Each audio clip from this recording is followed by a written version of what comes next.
ਕਾਦੀਆਂ ਸਾਹਿਬ role model ਬਣਦੇ ਨਜ਼ਰ ਆ ਰਹੇ ਹੋ। ਅੱਗੇ ਨੌਜਵਾਨਾਂ ਦੇ ਰੋਲ ਮਾਡਲ ਗਾਇਕ ਜਾਂ ਐਕਟਰ ਹੁੰਦੇ ਸੀ, ਪਰ ਹੁਣ ਕਿਸਾਨ ਆਗੂ ਨੇ।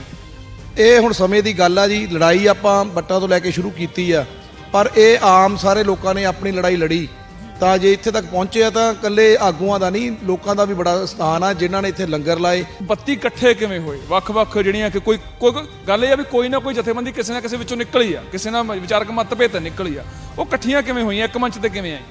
ਵਿਚਾਰਕ ਮਤਭੇਦ ਜਿੰਨੇ ਮਰਜ਼ੀ ਹੋਣ, ਪਰ ਕਿਸਾਨੀ ਲਈ ਸੁਹਿਰਦ ਸੀਗੀਆਂ ਸਾਰੀਆਂ, ਕਿਸਾਨੀ ਲਈ ਲੜਨਾ। ਉਹ ਏਕਾ ਨਾ ਕਦੀ ਪੰਜਾਬ ਨੇ ਦੇਖਿਆ ਸੀ। ਉਹ ਪਹਿਲੀ ਵਾਰ ਇੱਕ ਜਥੇਬੰਦੀਆਂ ਤੌਰ ਤੇ ਕਿਸਾਨੀ ਦੀ ਲੜਾਈ ਦੇ ਵਿੱਚ ਉਹ ਪਹਿਲਾ ਏਕਾ ਸੀ ਜਿਹੜਾ ਸਾਰੀਆਂ ਜਥੇਬੰਦੀਆਂ, ਤੁਹਾਡੇ ਕਹਿਣ ਨੂੰ ਵੀ ਕਮਿਊਨਿਸਟ ਜਥੇਬੰਦੀਆਂ, ਸੋਸ਼ਲਿਸਟ ਤੇ ਜਿਹੜੀਆਂ ਸਿੱਖ ਪੱਥੀ ਨੋਰਮਸ ਰੱਖਦੀਆਂ ਸੀਗੀਆਂ, ਉਹ ਸਾਰੀਆਂ ਇਕੱਠੀਆਂ ਹੋਈਆਂ। 700 ਜਾਨਾਂ ਗਈਆਂ ਇਸ ਜਿੱਤ ਦੇ ਲਈ। ਲਖੀਮਪੁਰ ਖੀਰੀ ਦੀ ਘਟਨਾ ਹੋਈ ਆ, ਬੜੀਆਂ ਡਾਂਗਾ ਖਾਧੀਆਂ ਨੇ, ਅਥਰੂ ਗੈਸ, ਗੋਲੇ ਪਾਣੀ ਦੀਆਂ ਪਛਾੜਾਂ ਝੱਲੀਆਂ ਨੇ।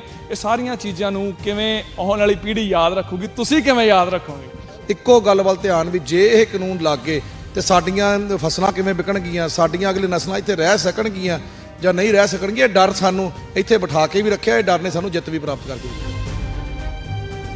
ਸਤੰਬਰ 2020 ਦੇ ਵਿੱਚ ਖੇਤੀ ਕਾਨੂੰਨ ਆਉਂਦੇ ਨੇ, ਵਿਰੋਧ ਕੀਤਾ ਜਾਂਦਾ ਹੈ ਕਿ ਗੈਰ ਸੰਵਿਧਾਨਿਕ ਨੇ, ਗੈਰ ਸੰਵਿਧਾਨਿਕ ਤਰੀਕੇ ਦੇ ਨਾਲ ਲਿਆਂਦੇ ਗਏ ਨੇ ਤੇ ਖਾਸ ਤੌਰ ਤੇ ਸੂਬੇ ਦੇ ਅਧਿਕਾਰਾਂ ਤੇ ਡਾਕਾ ਆ। ਇਸ ਦੇ ਲਈ ਕਿਸਾਨ ਨਵੰਬਰ ਦੇ ਵਿੱਚ ਦਿੱਲੀ ਵੱਲ ਚਾਲੇ ਪਾਉਂਦੇ ਨੇ ਤੇ 1 ਸਾਲ ਤੋਂ ਵੱਧ ਦਾ ਸਮਾਂ ਦਿੱਲੀ ਦੀਆਂ ਹੱਦਾਂ ਤੇ ਬੈਠਦੇ ਨੇ ਤੇ ਫਲ ਨਤੀਜਾ ਮਿਲਦਾ ਆ ਕਿ ਖੇਤੀ ਕਾਨੂੰਨ ਕੇਂਦਰ ਸਰਕਾਰ ਵੱਲੋਂ ਰੱਦ ਕੀਤੇ ਜਾਂਦੇ ਨੇ, ਵਾਪਸ ਲਿਆ ਜਾਂਦਾ ਆ। ਮੇਰੇ ਨਾਲ ਹਰਮੀਤ ਕਾਰਦੀਆਂ ਨੇ, ਉਹਨਾਂ ਤੋਂ ਜਾਣਦੇ ਆ ਕਿ ਇਹ ਲੜਾਈ ਜਿਹੜੀ 1 ਸਾਲ ਦੀ ਲੜਾਈ ਹੈ, ਉਹ ਲੜਾਈ ਕਿਸ ਤਰੀਕੇ ਨਾਲ ਲੜੀ ਗਈ ਤੇ ਅੱਜ ਜਦੋਂ ਖੇਤੀ ਕਾਨੂੰਨ ਰੱਦ ਕਰਕੇ ਹੱਕ ਜਦੋਂ ਝੋਲੀ ਪਏ ਨੇ, ਉਹ ਹੱਕਾਂ ਨੂੰ ਕਿਵੇਂ ਦੇਖਦੇ ਹੋ, ਉਸ ਪਲ ਨੂੰ ਕਿਵੇਂ ਇੰਜੋਏ ਕਰ ਰਹੇ ਨੇ?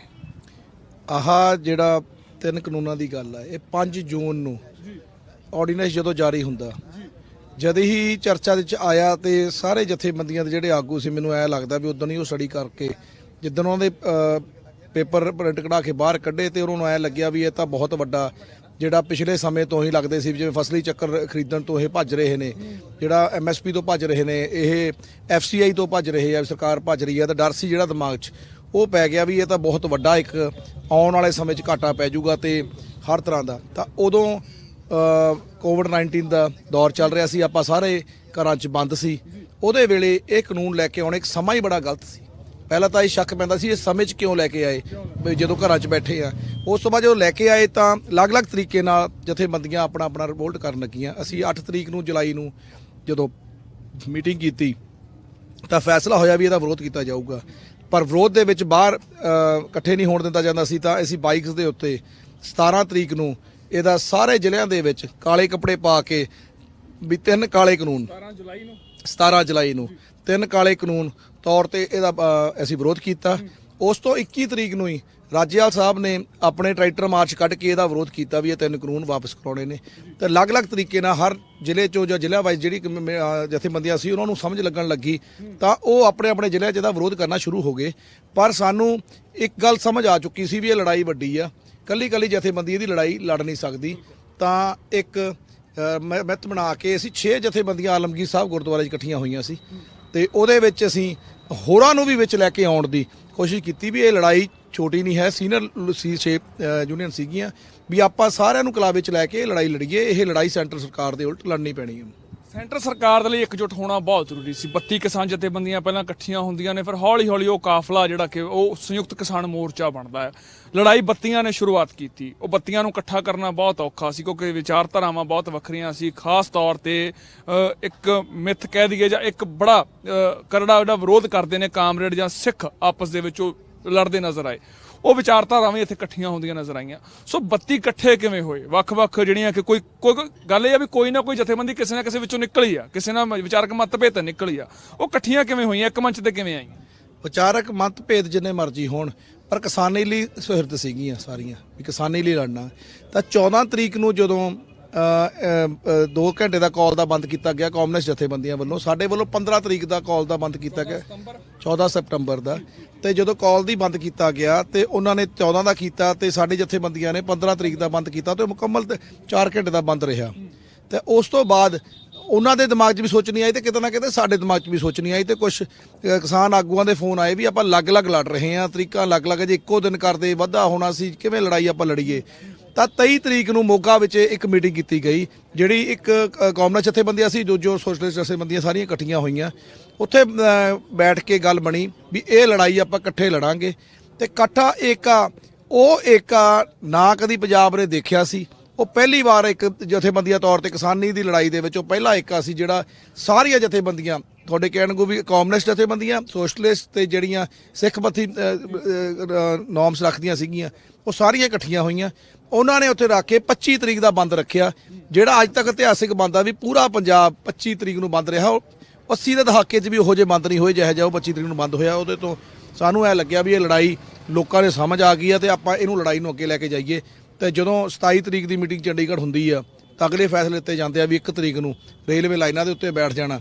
ਤੇ ਉੱਥੋਂ ਲੜਾਈ ਚੱਲਦੇ ਹੋਏ ਅੱਜ 29 ਤਰੀਕ ਨੂੰ ਇਹ ਪੂਰਨ ਤੌਰ ਤੇ ਮੈਂ ਕਹਿੰਦਾ ਕਾਨੂੰਨਾਂ ਦੇ ਜਿਹੜੀ ਲੜਾਈ ਸੀ, ਕਾਨੂੰਨਾਂ ਦੀ ਲੜਾਈ ਜਾ ਪੂਰਨ ਤੌਰ ਤੇ ਆਪਾਂ ਜਿੱਤ ਹਾਸਲ ਕੀਤੀ ਹੈ। ਖੇਤਾਂ ਦੀਆਂ ਵੱਟਾਂ ਤੋਂ ਉੱਠੇ, ਪਟਰੀਆਂ ਤੇ ਬੈਠੇ, ਸੜਕਾਂ ਤੇ ਬੈਠੇ, ਉਹ ਲੜਾਈ ਬਾਅਦ ਚੋਂ ਟੇਬਲ ਟਾਕ ਤੇ ਵੀ ਕੀਤੀ ਗਈ। ਪਰ ਕਿਤੇ ਨਾ ਕਿਤੇ ਕਾਦੀਆਂ ਸਾਹਿਬ ਟੇਬਲ ਟਾਕ ਤੇ ਆ ਕੇ ਇਹ ਤਾਂ ਨਹੀਂ ਹੋਇਆ ਵੀ ਜੰਗ ਹਾਰ ਰਹੇ ਆ, ਜਾਂ ਜਿਹੜੀਆਂ ਤਿਆਰੀਆਂ ਉਧਰਲੀਆਂ ਨੇ ਉਹ ਤਿਆਰੀਆਂ ਸਾਡੇ ਕੋਲ ਨਹੀਂ ਸੀਗੀਆਂ। ਅਸੀਂ ਹਜੇ ਵੀ ਕਿਤੇ ਨਾ ਕਿਤੇ ਕੋਈ ਚੀਜ਼ਾਂ ਜਿਹੀਆਂ ਰਹਿ ਜਾਂਦੀਆਂ ਸੀ ਕਿ ਪੂਰਾ ਨਹੀਂ ਪੈ ਪਾਉਂਦੇ ਸੀ ਉੱਤੇ।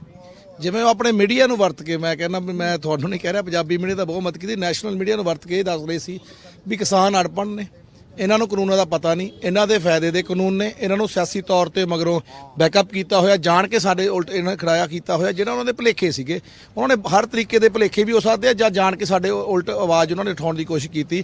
ਜਦੋਂ ਸਾਡੇ ਮੀਟਿੰਗਾਂ 'ਚ ਬੈਠਣ ਲੱਗੇ ਤਾਂ ਉਹਨਾਂ ਨੂੰ 11 ਮੀਟਿੰਗਾਂ ਦੇ ਦੌਰ 'ਚ ਹੀ ਪਤਾ ਲੱਗ ਗਿਆ ਸੀ ਵੀ ਇਹਨਾਂ ਤੋਂ ਜਿੱਤ ਪ੍ਰਾਪਤ ਨਹੀਂ ਹੋ ਸਕਦੀ ਸੀ, ਕਿਉਂਕਿ ਹਰ ਮੀਟਿੰਗ ਦੇ ਵਿੱਚ ਉਹਨਾਂ ਨੂੰ ਮੈਂ ਹਿੰਦੀ ਦਾ ਵਰਡ ਬੋਲੂੰਗਾ, ਕਹਿੰਦਾ ਬਿੰਦੂ ਬਿੰਦੂ ਪਰ ਬਾਤ ਕਰੋ, ਤੇ ਬਿੰਦੂ ਬਿੰਦੂ ਤੇ ਹੀ ਉਹਨਾਂ ਨੂੰ ਕਲੌਜ਼ ਟੂ ਕਲੌਜ਼ ਜਿਹੜੀ ਗੱਲ ਕਹੀ ਸੀ, ਉਹ ਕਲੌਜ਼ ਟੂ ਕਲੌਜ਼ ਉਹਨਾਂ ਨੂੰ ਹਰਾਇਆ। ਇੱਕ ਇੱਕ ਪੁਆਇੰਟ ਉਹਨਾਂ ਦੀ ਕਲੈਰਿਟੀ ਆਈ ਹੈ। ਜੇ ਕਲੈਰਿਟੀ ਨਾ ਦਿੱਤੀ ਹੁੰਦੀ ਤਾਂ ਅੱਜ ਆਪਾਂ ਇਸ ਸਥਾਨ ਤੇ ਨਾ ਪਹੁੰਚਦੇ ਵੀ ਜਿਹੜੇ ਸਥਾਨ ਤੇ 3 ਕਾਨੂੰਨ ਇੱਕੋ ਦਿਨ ਹੀ ਲੋਕ ਸਭਾ ਤੇ ਰਾਜ ਸਭਾ 'ਚ ਰਿਪੀਲ ਕਰਾਉਣੇ ਪੈ ਗਏ। ਬਿਲਕੁਲ ਇੱਕੋ ਦਿਨ ਸਾਰਾ ਕੁਝ ਹੋ ਗਿਆ, ਇਤਿਹਾਸਿਕ। ਸ਼ਾਇਦ ਕੋਈ ਕਾਨੂੰਨ ਐਦਾਂ ਦਾ ਨਹੀਂ ਬਣਿਆ ਜਿਹੜਾ ਇੱਕੋ ਦਿਨ 'ਚ ਸਾਰਾ ਕੁਝ ਹੁੰਦਾ ਹੋਵੇ। ਪਰ ਵੱਡੀ ਗੱਲ ਟੇਬਲ ਟਾਕ ਦੀ ਆਪਾਂ ਕਰ ਰਹੇ ਸੀ। ਇੱਕ ਸਮਾਂ ਇਹ ਵੀ ਆਇਆ ਸੀ ਕਿ ਜਥੇਬੰਦੀਆਂ ਆਪਸ 'ਚ ਉਲਝਦੀਆਂ ਨਜ਼ਰ ਆਈਆਂ ਸੀ, ਕੋਈ 15-17 ਦਾ ਕੋਈ ਰੇਸ਼ੋ ਬਣਦੀ ਨਜ਼ਰ ਆਈ ਸੀ। ਉਹ ਵਿਚਾਰਕ ਮਤਭੇਦ ਹਜੇ ਤੱਕ ਬਰਕਰਾਰ ਰਹੇ ਫਿਰ ਉਦੋਂ ਤੱਕ? ਜੇ ਬਰਕਰਾਰ ਹੁੰਦੇ ਆਪਾਂ ਜਿੱਤ ਕਿਵੇਂ ਪ੍ਰਾਪਤ ਕਰਦੇ? ਜ਼ਰੂਰ ਸੀ। ਜੇ ਆਪਾਂ ਬਰਕਰਾਰ ਨਾ ਹੁੰਦੇ ਤੇ ਆਪਾਂ ਕਿਵੇਂ ਹਾਸਲ ਕਰਦੇ? ਬਰਕਰਾਰ ਜੇ ਹੁੰਦੇ ਆਪਾਂ ਉਹ ਇਸ ਜਿੱਤ ਪ੍ਰਾਪਤ ਕਿਵੇਂ ਕਰਦੇ? ਇਹੋ ਜਿਹੇ ਜਿਹੜੇ ਮਤਭੇਦ ਹੁੰਦੇ ਆ, ਜਿਹੜੇ ਡਿਸਕਸ਼ਨਸ ਹੁੰਦੇ ਆ, ਉਹ ਆਉਣ ਵਾਲੇ ਸਮੇਂ ਦੇ ਵਿੱਚ ਡਿਸਕਸ਼ਨਾਂ ਹੋ ਕੇ ਉਹਦੇ ਨਤੀਜੇ ਵੱਲ ਪਹੁੰਚਿਆ ਜਾਂਦਾ। ਆਪਾਂ ਕੰਟੀਨਿਊ ਕਰਾਂਗੇ, ਪਰ ਵੱਡੀ ਚੀਜ਼ ਹੈ ਕਿ ਕਿਸਾਨ ਆਗੂ ਰੋਲ ਮਾਡਲ ਬਣਦੇ ਨਜ਼ਰ ਆ ਰਹੇ ਨੇ। ਤਸਵੀਰਾਂ ਤੁਸੀਂ ਦੇਖ ਸਕਦੇ ਹੋ ਕਿ ਸਮਰਥਕ ਨੇ ਉਹ ਇਸ ਨੌਜਵਾਨ ਕਿਸਾਨ ਆਗੂ ਨੂੰ ਹਾਰ ਪਾ ਕੇ ਇਸ ਜਿੱਤ ਦਾ ਸਵਾਗਤ ਕਰ ਰਹੇ ਨੇ, ਇਹਨਾਂ ਦਾ ਧੰਨਵਾਦ ਕਰ ਰਹੇ ਨੇ। ਕਾਦੀ ਸਾਹਿਬ ਰੋਲ ਮਾਡਲ ਬਣਦੇ ਨਜ਼ਰ ਆ ਰਹੇ ਹੋ। ਅੱਗੇ ਨੌਜਵਾਨਾਂ ਦੇ ਰੋਲ ਮਾਡਲ ਗਾਇਕ ਜਾਂ ਐਕਟਰ ਹੁੰਦੇ ਸੀ, ਪਰ ਹੁਣ ਕਿਸਾਨ ਆਗੂ ਨੇ। ਦੇਖੋ ਭਾਰਤੀ ਕਿਸਾਨ ਯੂਨੀਅਨ ਜਿੰਦਾਬਾਦ। ਇਹ ਹੁਣ ਸਮੇਂ ਦੀ ਗੱਲ ਆ ਜੀ। ਲੜਾਈ ਆਪਾਂ ਬੱਟਾਂ ਤੋਂ ਲੈ ਕੇ ਸ਼ੁਰੂ ਕੀਤੀ ਆ, ਪਰ ਇਹ ਆਮ ਸਾਰੇ ਲੋਕਾਂ ਨੇ ਆਪਣੀ ਲੜਾਈ ਲੜੀ। ਤਾਂ ਜੇ ਇੱਥੇ ਤੱਕ ਪਹੁੰਚੇ ਆ ਤਾਂ ਇਕੱਲੇ ਆਗੂਆਂ ਦਾ ਨਹੀਂ, ਲੋਕਾਂ ਦਾ ਵੀ ਬੜਾ ਸਥਾਨ ਆ, ਜਿਨ੍ਹਾਂ ਨੇ ਇੱਥੇ ਲੰਗਰ ਲਾਏ, ਜਿਨ੍ਹਾਂ ਨੇ ਇੱਥੇ ਦਵਾਈਆਂ ਦੇ ਲੰਗਰ ਲਾਏ, ਜਿਨ੍ਹਾਂ NRI ਵੀਰਾਂ ਨੇ ਇੱਥੇ ਸਾਨੂੰ ਮੈਂਟਲੀ ਤੌਰ ਤੇ ਸਪੋਰਟ ਕੀਤਾ, ਤੇ ਮੈਂ ਜਿਹੜਾ ਪੰਜਾਬੀ ਮੀਡੀਆ ਨੇ ਸਪੋਰਟ ਕੀਤਾ, ਤਾਂ ਇਹ ਅਸੀਂ ਇੱਥੇ ਤੱਕ ਪਹੁੰਚ ਸਕੇ ਆ। ਤੇ ਇੱਥੇ ਸਾਨੂੰ ਬੈਠਦੇ ਹੋਏ, ਸੜਕਾਂ ਤੇ ਬੈਠੇ ਹੋਇਆਂ ਨੂੰ ਇੰਟਰਨੈਸ਼ਨਲ ਤੱਕ ਤੁਸੀਂ ਦਿਖਾਇਆ, ਤਾਂ ਲੋਕਾਂ ਦੇ ਸਮਝ ਆਈ ਵੀ ਇਹ ਲੜਾਈ ਕਿਵੇਂ ਲੜ ਰਹੇ ਆ ਤੇ ਕੌਣ ਲੜ ਰਹੇ ਆ, ਤੇ ਤਾਂ ਸਾਡੇ ਚਿਹਰੇ ਪਛਾਣਨਯੋਗ ਬਣੇ। ਲੱਗਦਾ ਸੀ ਜਦੋਂ ਕਾਲ ਦਿੱਤੀ ਗਈ ਕਿ 26 ਨੂੰ ਇੱਧਰ ਨੂੰ ਜਾਣਾ, ਇਕੱਠ ਕਰਨੇ ਆ, ਪਹਿਲਾਂ ਬਾਰਡਰਾਂ ਤੇ ਇਕੱਠ ਕਰਨੇ, ਫਿਰ 26 ਨੂੰ ਇੱਧਰ ਨੂੰ ਜਾਣਾ, ਲੱਗਦਾ ਸੀ ਵੀ ਇੰਨਾ ਹਜੂਮ ਜਾਂ ਇੰਨੇ ਲੋਕ ਨਾਲ ਜੁੜ ਕੇ ਜਾਣਗੇ? ਦੇਖੋ ਅਸੀਂ 2.5 ਮਹੀਨੇ ਘੱਟੋ ਘੱਟ ਬਾਰਡਰਾਂ ਤੇ ਬੈਠੇ ਆ, ਉੱਥੇ ਰੇਲਵੇ ਲਾਈਨ, ਪੰਜਾਬ 'ਚ ਰੇਲਵੇ ਲਾਈਨਾਂ ਦੇ ਵਿੱਚ। ਉਦੋਂ ਅਸੀਂ ਸਥਿਤੀ ਨੂੰ ਸਮਝ ਲਏ ਸੀ ਵੀ ਸਥਿਤੀ ਲੋਕਾਂ ਦੇ ਸਮਝ ਆ ਚੁੱਕੇ ਸੀ। 2.5 ਮਹੀਨੇ ਵਿੱਚ ਘੱਟੋ ਘੱਟ ਪੰਜਾਬ ਦੇ ਕਿਸਾਨਾਂ ਨੂੰ ਜਾਂ ਆਵਾਮ ਨੂੰ ਸਮਝ ਆ ਗਿਆ ਸੀ ਇਹ ਕਾਨੂੰਨ ਸਾਡੇ ਹਿੱਤ 'ਚ ਨਹੀਂ, ਸਾਡੇ ਉਲਟਾ। ਤੇ ਉਸ ਜਿਹੜੀ ਤਿਆਰੀ 2.5 ਮਹੀਨੇ ਦੀ ਸੀ, ਉਹਦੇ ਨਤੀਜੇ ਵੱਲੋਂ ਤੁਸੀਂ ਉਹ 26 ਤਰੀਕ ਨੂੰ ਦੇਖਿਆ ਕਿਵੇਂ ਬਾਰਡਰ ਤੋੜਦੇ ਲੋਕ ਆਪਣੇ ਜੋਸ਼ ਨਾਲ ਇੱਥੇ ਤੱਕ ਪਹੁੰਚੇ ਤੇ ਆਪਣੀ ਮੰਗਾਂ ਮੰਗਾ ਕੇ ਅੱਜ ਪੂਰੀ ਜਿੱਤ ਪ੍ਰਾਪਤ ਕੀਤੀ ਹੈ। ਜਿਸ ਤਰੀਕੇ ਦੇ ਨਾਲ ਸੁਰੱਖਿਆ ਬਲ, ਅਰਧ ਸੁਰੱਖਿਆ ਬਲ ਤੈਨਾਤ ਹੁੰਦੇ ਸੀ ਅੱਗੇ ਜਾ ਕੇ, ਕੱਲੀ ਚੀਜ਼ ਦਿਖਾਈ ਗਈ ਆ, ਹਰ ਮੀਡੀਆ ਪਲੇਟਫਾਰਮ ਤੇ ਦੇਖੀ ਆ, ਉਹ ਕਿੰਨਾ ਕੁ ਪ੍ਰਭਾਵੀ ਸੀ ਤੁਹਾਡੇ ਤੇ? ਦੇਖੋ ਬਹੁਤ ਵੱਡਾ ਪ੍ਰਭਾਵੀ ਸੀ, ਪਰ ਸਾਡਾ ਜਿਹੜਾ ਪਿਛਲਾ ਇਤਿਹਾਸ ਸੀ ਪੰਜਾਬ ਦਾ, ਉਹ ਉਹਦੇ ਨਾਲ ਜੁੜਨ ਹੋਣ ਖਾਤਰ ਸਾਡੀਆਂ ਪਿਛਲੀਆਂ ਪ੍ਰੇਰਤਾਂ ਜਿਹੜੀਆਂ ਮਿਲੀਆਂ ਸੀ ਜੰਗਾਂ ਜਿੱਤਣ ਦੀਆਂ, ਜਾਂ ਸਮੇਂ ਦੇ ਵਿੱਚ ਸਿੱਖਾਂ ਨੇ ਜਿਹੜੀਆਂ ਲੜਾਈਆਂ ਲੜੀਆਂ, ਉਹਨਾਂ 'ਚ ਜਿਹੜਾ ਉਹ ਜੋਸ਼ ਭਰਿਆ ਤੇ ਜਿਹੜੇ ਮੈਂ ਕਹਿੰਦਾ ਵੀ ਜਿਹੜੇ ਸਾਡੇ ਗਾਇਕਾਰ ਵੀਰ ਨੇ ਸੀ ਉਹਨਾਂ ਨੇ ਉਹ ਜਾਣ 26 ਜਾਣ ਤੋਂ ਪਹਿਲਾਂ ਜਿਹੜੇ ਗੀਤ ਬਣਾਤੇ ਸੀਗੇ ਉਹਨਾਂ ਨੇ ਵੀ ਇੱਕ ਬਹੁਤ ਆਪਣੀ ਭੂਮਿਕਾ ਬੰਨੀ ਸਾਡੀ ਤੇ ਉਹਦੇ ਨਾਲ ਵੀ ਆਪਾਂ ਇੱਧਰ ਨੂੰ ਵਧਦੇ ਹੋਏ ਤੇ ਚੜ੍ਹਦੀ ਕਲਾ ਚ ਆਏ ਹਾਂ। ਬਿਲਕੁਲ ਵਾਧੇ ਹੋਇਆ ਜਾਏ ਆ ਤੇ ਨਤੀਜਾ ਤੁਹਾਡੇ ਸਾਹਮਣੇ ਆ, ਤਸਵੀਰਾਂ ਤੁਹਾਡੇ ਸਾਹਮਣੇ ਆ, ਤੁਹਾਨੂੰ ਦਿਖਾ ਰਹੇ ਆ ਕਿ ਹਾਰਾਂ ਦੇ ਨਾਲ ਸਰੋਪਿਆਂ ਦੇ ਨਾਲ ਇਸ ਜਿੱਤ ਦਾ ਸਵਾਗਤ ਕੀਤਾ ਜਾ ਰਿਹਾ। ਬੜੀ ਲੰਮੀ ਉਡੀਕ ਕੀਤੀ, ਬੜਾ ਲੰਮਾ ਸੰਘਰਸ਼ ਕੀਤਾ ਇਸ ਜਿੱਤ ਦੇ ਲਈ। 700 ਜਾਨਾਂ ਗਈਆਂ ਇਸ ਜਿੱਤ ਦੇ ਲਈ। ਲਖੀਮਪੁਰ ਖੀਰੀ ਦੀ ਘਟਨਾ ਹੋਈ ਆ, ਬੜੀਆਂ ਡਾਂਗਾ ਖਾਧੀਆਂ ਨੇ, ਅਥਰੂ ਗੈਸ ਗੋਲੇ ਪਾਣੀ ਦੀਆਂ ਵਿਛਾੜਾਂ ਝੱਲੀਆਂ ਨੇ। ਇਹ ਸਾਰੀਆਂ ਚੀਜ਼ਾਂ ਨੂੰ ਕਿਵੇਂ ਆਉਣ ਵਾਲੀ ਪੀੜ੍ਹੀ ਯਾਦ ਰੱਖੂਗੀ, ਤੁਸੀਂ ਕਿਵੇਂ ਯਾਦ ਰੱਖੋਗੇ? ਦੇਖੋ ਸਾਡੇ ਤਾਂ ਨਾ ਭੁੱਲਣ ਵਾਲੇ ਇਹ ਦਿਨ ਨੇ ਜਿਹੜੇ 1 ਸਾਲ ਦਾ ਪੂਰਾ ਸਮਾਂ, 1 ਸਾਲ ਤੋਂ ਹੁਣ ਉੱਪਰ ਹੋ ਗਿਆ, 2.5 ਮਹੀਨੇ ਉੱਥੇ ਹੋ ਗਏ, 14 14.5 15 ਮਹੀਨੇ ਇੱਕੋ ਗੱਲ ਵੱਲ ਧਿਆਨ ਵੀ ਜੇ ਇਹ ਕਾਨੂੰਨ ਲੱਗ ਗਏ ਤੇ ਸਾਡੀਆਂ ਫਸਲਾਂ ਕਿਵੇਂ ਵਿਕਣਗੀਆਂ, ਸਾਡੀਆਂ ਅਗਲੀ ਨਸਲਾਂ ਇੱਥੇ ਰਹਿ ਸਕਣਗੀਆਂ ਜਾਂ ਨਹੀਂ ਰਹਿ ਸਕਣਗੀਆਂ। ਡਰ ਸਾਨੂੰ ਇੱਥੇ ਬਿਠਾ ਕੇ ਵੀ ਰੱਖਿਆ, ਇਹ ਡਰ ਨੇ ਸਾਨੂੰ ਜਿੱਤ ਵੀ ਪ੍ਰਾਪਤ ਕਰਕੇ ਦਿੱਤੀ।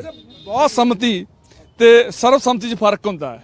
ਹਮੇਸ਼ਾ ਜਿਹੜੇ ਵਿਚਾਰਾਂ ਅੰਦਰ ਹੋਈਆਂ ਨੇ, ਜਿਹੜੀਆਂ ਸਾਂਝਾਂ ਬਣੀਆਂ ਨੇ, ਜਿਹੜੇ ਫੈਸਲੇ ਬਣੇ ਨੇ, ਬਹੁਤ ਸੰਮਤੀ ਰਹੇ ਕਿ ਸਰਬਸੰਮਤੀ ਰਹੇ? ਦੇਖੋ ਬਹੁਤ ਲੰਬਾ ਸਮਾਂ, ਆਪਾਂ 1 ਸਾਲ ਦੀ ਗੱਲ ਕਰ ਰਹੇ ਹਾਂ। ਝੂਠ ਬੋਲਣ ਦਾ ਫਾਇਦਾ ਨਹੀਂ, ਕਦੀ ਬਹੁਤ ਸੰਮਤੀ ਰਹੇ, ਕਦੀ ਸਰਬਸੰਮਤੀ ਰਹੇ, ਹਰ ਤਰ੍ਹਾਂ ਦੇ ਫੈਸਲੇ ਰਹੇ। ਪਰ ਲੋਕਾਂ ਨੇ ਸਾਡੇ ਜਿਹੜੇ 32 ਜਥੇਬੰਦੀਆਂ ਨੇ, ਸਾਰੇ ਆਗੂਆਂ ਨੇ ਜਾਂ ਉਸ ਤੋਂ ਬਾਅਦ ਐਸਕੇਐਮ ਦੀ ਕੋਈ ਕਾਲ ਨੂੰ ਲੋਕਾਂ ਨੇ ਠੁਕਰਾਇਆ ਨਹੀਂ। ਹਰ ਕਾਲ ਨੂੰ ਸਾਨੂੰ ਸਿਰ ਮੱਥੇ ਲਾ ਕੇ ਤੇ ਉਹਨੂੰ ਜਿੱਤ ਵਾਲੇ ਪ੍ਰਾਪਤ ਕੀਤਾ। ਜਦੋਂ ਅਸੀਂ ਗੱਲ ਕਰੀਏ ਇੱਥੇ ਸਿੱਖ ਵਰਸਸ ਕਾਮਰੇਡ ਹੁੰਦਾ ਨਜ਼ਰ ਆਇਆ, ਇੱਥੇ ਖਾਲਿਸਤਾਨੀ ਬਣਦਾ ਵੀ ਨਜ਼ਰ ਆਇਆ ਇਸ ਮੋਰਚੇ ਨੂੰ, ਜਾਂ ਸਿੱਖਾਂ ਦਾ ਪੰਜਾਬ ਦਾ ਬਣਦਾ ਨਜ਼ਰ ਆਇਆ। ਕਈ ਤਰ੍ਹਾਂ ਦੇ ਨਾਮ ਇਹ ਦਿੱਤੇ ਗਏ, ਕਈ ਤਰ੍ਹਾਂ ਦੇ ਇਲਜ਼ਾਮ ਲਾਏ ਗਏ, ਵਿਰੋਧੀ ਪਾਰਟੀਆਂ ਦਾ ਦੱਸਿਆ ਗਿਆ। ਇਹ ਸਾਰਾ ਕੁਝ ਕਹਿਣ ਦੇ ਬਾਵਜੂਦ ਅੱਜ ਜਿੱਤ ਤੇ ਖੜੇ ਆ, ਅੱਜ ਜਿੱਤ ਮਿਲ ਗਈ ਹੈ। ਉਹ ਚੀਜ਼ਾਂ ਜਦੋਂ ਕਈਆਂ ਜਾਂਦੀਆਂ ਸੀ, ਟਾਰਗੇਟ ਕੀਤਾ ਜਾਂਦਾ ਸੀ, ਕੱਲੇ ਨੂੰ ਟਾਰਗੇਟ ਕੀਤਾ ਗਿਆ, ਪਰਸਨਲ ਅਟੈਕ ਵੀ ਹੋਏ ਨੇ, ਕਈ ਤਰ੍ਹਾਂ ਦੇ ਅਸੀਂ ਕਹਿ ਦਈਏ ਕਿ ਪਰਚੇ ਵੀ ਜਿਹੜੇ ਦਰਜ ਕਰਵਾਏ ਗਏ ਨੇ। ਉਹ ਚੀਜ਼ਾਂ ਕਿੰਨਾ ਕਸਰ ਕਰਦੀਆਂ ਸੀ, ਜਾਂ ਉਹ ਚੀਜ਼ਾਂ ਕਦੇ ਬੈਕਫੁੱਟ ਤੇ ਜਾਣ ਦੇ ਲਈ ਕਦੇ ਛਾਪ ਛੱਡੀਆਂ ਕਿ ਨਹੀਂ ਛੱਡਿਆ ਉਹਨਾਂ ਨੇ? ਦੇਖੋ ਇਨਸਾਨ ਤੌਰ ਤੇ ਕਿਤੇ ਨਾ ਕਿਤੇ ਬੰਦੇ ਦੇ ਮਨ 'ਚ ਵਾਵਲੇ ਆਉਂਦੇ ਨੇ, ਕਦੀ ਚੜ੍ਹਦੀ, ਪਰ ਹਰ ਵਾਰੀ ਹਰ ਮੁਸ਼ਕਲਾਂ ਜਿਵੇਂ ਵੀ ਤੁਸੀਂ ਅੰਦੋਲਨ 'ਚ ਦੇਖੀਆਂ, ਜੇ ਕੋਈ ਮੁਸ਼ਕਲ ਆਈ ਵੀ ਆ ਤਾਂ ਕੁਛ ਹੀ ਪਲਾਂ ਦੇ, ਕੁਛ ਹੀ ਦਿਨਾਂ ਦੇ ਵਿੱਚੋਂ ਫਿਰ ਮੋਰਚਾ ਚੜ੍ਹਦੀ ਕਲਾ ਵੱਲ ਹੋ ਜਾਂਦਾ ਸੀ। ਤਾਂ ਸਾਨੂੰ ਹੋਸ਼ ਨਾਲ ਤੇ ਜੋਸ਼ ਨਾਲ ਇਹ ਮੋਰਚਾ ਸੰਭਾਲਣ ਦੀ ਜਿਹੜੀ ਬਖਸ਼ ਸਾਨੂੰ ਮਿਲੀ ਬਾਬੇ ਨਾਨਕ ਤੋਂ ਮਿਲੀ ਆ, ਤੇ ਉਹਨੇ ਹੀ ਇਹ ਮੋਰਚਾ ਚਲਾਇਆ ਤੇ ਉਹਨੇ ਜਿੱਤ ਪ੍ਰਾਪਤ ਕਰਕੇ ਦਿੱਤੀ ਆ। ਅਗਲੀਆਂ ਲੜਾਈਆਂ, ਵੱਡੀ ਗੱਲ ਇਹ ਹੈ ਕਿ ਇਸ ਵਜੋਂ ਪਰਚੇ ਆਪਾਂ ਗੱਲ ਕਰ ਰਹੇ ਹਾਂ ਕਿ ਉਹ ਹਜੇ ਵੀ ਰਹਿੰਦੇ ਨੇ। ਉਹ ਕਈ ਥਾਵਾਂ ਤੇ 4 ਸ਼ੀਟਾਂ ਦਰਜ ਹੋ ਚੁੱਕੀਆਂ ਨੇ, ਜਾਂ ਜੋ ਮੁਆਵਜ਼ਿਆਂ ਦੀ ਗੱਲ ਹੈ, ਜਾਂ ਹਜੇ ਸੂਬਾ ਸਰਕਾਰਾਂ ਤੋਂ ਕਈ ਮੰਗਾਂ ਮਨਾਉਣ ਦੀ ਗੱਲ ਹੈ। ਉਹ ਫਿਰ ਰਣਨੀਤੀਆਂ ਕੀ ਨੇ ਹੁਣ? ਦੇਖੋ ਸਰਕਾਰਾਂ ਨੇ ਕਈ ਸਾਡੀਆਂ ਮੰਗਾਂ ਸੈਂਟਰ ਸਰਕਾਰ ਨੇ ਆਪਣੇ ਬਿਆਨਾਂ ਦੇ ਵਿੱਚ ਪੂਰੀਆਂ ਕੀਤੀਆਂ ਸੀ। ਅੱਜ ਉਹਨਾਂ ਨੂੰ ਪ੍ਰੈਸ ਕਾਨਫਰੰਸ ਕਰਕੇ ਕਲੀਅਰ ਕੀਤਾ ਵੀ ਤੁਹਾਨੂੰ 24-48 ਘੰਟੇ ਦਿੱਤੇ ਜਾਂਦੇ ਆ, ਵੀ ਤੁਸੀਂ ਜਿਹੜੀਆਂ ਐਲਾਨ ਵੀ ਕੀਤੀਆਂ ਨੇ ਉਹਨੂੰ ਘੱਟੋ ਘੱਟ ਕਲੈਰਿਟੀ ਦਾ ਤਰਨ, ਐਮਐਸਪੀ ਦੇ ਕਲੈਰਿਟੀ ਦੇਣ, ਸਾਡੇ ਜਿਹੜੇ ਸ਼ਹੀਦ ਹੋਇਆ ਮੁਆਵਜ਼ੇ ਦੇ ਕਲੈਰਿਟੀ ਦੇਣ, ਜਿਹੜੇ ਸਾਡੇ ਪਰਚੇ ਹੋਏ ਆ ਉਹਨਾਂ ਦੇ ਕਲੈਰਿਟੀ ਦੇਣ। ਕਿਉਂਕਿ ਕੋਈ ਵੀ ਅੰਦੋਲਨ ਜਦੋਂ ਖਤਮ ਹੁੰਦਾ ਤੇ ਜਿੱਤ ਪ੍ਰਾਪਤ ਕਰਦਾ, ਘੱਟੋ ਘੱਟ ਜਿੱਤ ਪ੍ਰਾਪਤ ਕਰਦਾ, ਤੇ ਉਹਦੇ ਦੌਰਾਨ ਜਿਹੜੇ ਪਰਚੇ ਹੋਏ ਹੁੰਦੇ ਆ ਉਹ ਵਾਪਸ ਲੈਣਾ ਇੱਕ ਸੁਭਾਵਿਕ ਹੀ ਹੁੰਦਾ। ਤੇ ਸਰਕਾਰ ਨੂੰ ਇਹ ਜਲਦੀ ਤੋਂ ਜਲਦੀ, ਜਿਵੇਂ ਅੱਜ ਬਿੱਲ ਵਾਪਸ ਲਿੱਤੇ ਆ, ਇਦਾਂ ਹੀ ਪਰਚੇ ਵਾਪਸ ਲੈ ਲੈਣੇ ਚਾਹੀਦੇ ਤੇ ਲੋਕਾਂ ਨੂੰ ਖੁਸ਼ੀ ਘਰੇ ਮੋੜਨਾ ਚਾਹੀਦਾ। ਖੁਸ਼ੀ ਮੋੜਨਾ। ਲੋਕਾਂ ਦੀ ਖੁਸ਼ੀ ਇਹ ਵੀ ਆ ਕਿ ਸੰਯੁਕਤ ਕਿਸਾਨ ਮੋਰਚਾ ਇਸੇ ਤਰ੍ਹਾਂ ਬਰਕਰਾਰ ਰਵੇ ਤੇ ਪੰਜਾਬ ਦੇ ਸਿਆਸੀ ਸਮੀਕਰਨ ਬਦਲੇ ਹੁਣ। ਦੇਖੋ ਸੰਯੁਕਤ ਮੋਰਚਾ ਬਰਕਰਾਰ ਰਵੇ, ਹਰ ਕਿਸਾਨ ਦੀ ਤੇ ਸਾਡੇ ਘੱਟੋ ਘੱਟ ਆਗੂਆਂ ਦੀ ਤਾਂ ਇਹ ਦਿਲੀ ਖੁਆਇਸ਼ ਆ ਵੀ ਇਹ ਕਰਾ, ਕਿਉਂਕਿ ਏਕਤਾ 'ਚ ਮਿਲਿਆ ਤਾਂ ਸਾਨੂੰ ਬਹੁਤ ਕੁਝ ਇੱਥੇ ਗੱਲਬਾਤ ਕਰਕੇ ਅਲੱਗ-ਅਲੱਗ ਤਰ੍ਹਾਂ ਦੇ ਲੋਕਾਂ ਨਾਲ, ਪੂਰੇ ਭਾਰਤ ਦੇ ਕਿਸਾਨ ਆਗੂਆਂ ਨਾਲ ਮਿਲ ਕੇ ਸਾਨੂੰ ਬਹੁਤ ਕੁਝ ਸਿੱਖਣ ਨੂੰ ਵੀ ਮਿਲਿਆ ਤੇ ਅਗਲੀ ਲੜਾਈ ਕਰਨ ਨੂੰ ਪ੍ਰੇਰਤਾ ਵੀ ਸਾਨੂੰ ਮਿਲੀ ਹੈ। ਤੇ ਇਹ ਸੰਯੁਕਤ ਮੋਰਚਾ ਬਾਬਾ ਜੀ ਕਰਨ ਵੀ ਆਪਾਂ ਇਕੱਠੇ ਹੀ ਰਵੇ ਤੇ ਅਗਲੀ ਲੜਾਈਆਂ ਲੜਨ। ਅਗਲੀਆਂ ਲੜਾਈਆਂ ਲੜੀਆਂ ਜਾਣਗੀਆਂ, ਲੇਕਿਨ ਸਮੀਕਰਨ ਕਿਵੇਂ ਬਦਲਣਗੇ, ਮੋੜ ਕਿਵੇਂ ਹੋਣਗੇ, ਇਹ ਜ਼ਰੂਰ ਦੇਖਣ ਵਾਲੇ ਹੁਣ ਦਿਲਚਸਪ ਹੋਣਗੇ। ਕਿਉਂਕਿ ਰੋਲ ਮਾਡਲ ਬਣ ਗਏ ਨੇ, ਕਿਸਾਨ ਆਗੂ ਰੋਲ ਮਾਡਲ ਬਣ ਗਏ ਨੇ, ਤੇ ਅੱਜ ਕਿਸਾਨ ਆਗੂ ਹਰ ਉਸ ਮੰਤਰੀ ਜਾਂ ਨੇਤਾ ਤੋਂ ਕਹਿ ਦਈਏ ਕਿਤੇ ਨਾ ਕਿਤੇ ਉਹਦਾ ਅਹੁਦਾ ਰੱਖਦੇ ਨੇ, ਜਿਸ ਕਰਕੇ ਅੱਜ ਵਧਾਈਆਂ ਮਿਲ ਰਹੀਆਂ ਨੇ। ਤੇ ਇਹ ਵਧਾਈਆਂ ਦੇ ਪਿੱਛੇ ਬਹੁਤ ਲੰਬਾ ਸੰਘਰਸ਼ ਹੈ। ਆਉਣ ਵਾਲੀ ਪੀੜ੍ਹੀ ਇਸ ਸੰਘਰਸ਼ ਨੂੰ ਕਿਵੇਂ ਯਾਦ ਰੱਖਦੀ ਹੈ, ਕਿਵੇਂ ਸੰਭਾਲ ਕੇ ਰੱਖਦੀ ਹੈ, ਕਹਿੰਦੇ ਤਾਂ ਆਉਣ ਵਾਲਾ ਸਮਾਂ ਹੀ ਤੈਅ ਕਰੇਗਾ। ਮੈਂ ਸੁਰਖਾਬ ਆਪਣੇ ਸਹਿਯੋਗੀ ਸ਼ਰ ਦੇ ਨਾਲ, ਰੋਜ਼ਾਨਾ ਸਪੋਕਸਮੈਨ, ਸਿੰਘੂ ਬਾਰਡਰ, ਦਿੱਲੀ।